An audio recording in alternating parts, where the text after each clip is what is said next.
So I'll be showing you how to check which Android version you're running on your Android phone. So what you want to do is go into settings on your Android phone.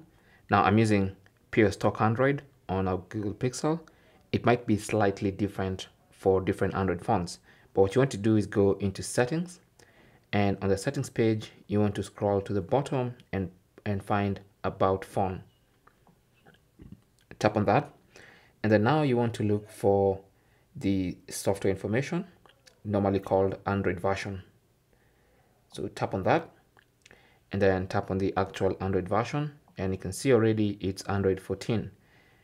You can tap on it 3 times to see the animation, and that confirms you're actually running Android, what Android you're running. Now for the Android 14, this is the animation. Okay.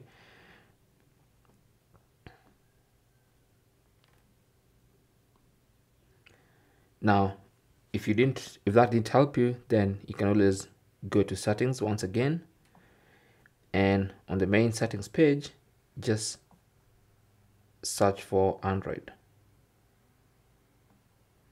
and you should see Android version. Tap on it, and then you can always find the Android version like that. Okay, thanks for watching, and good luck.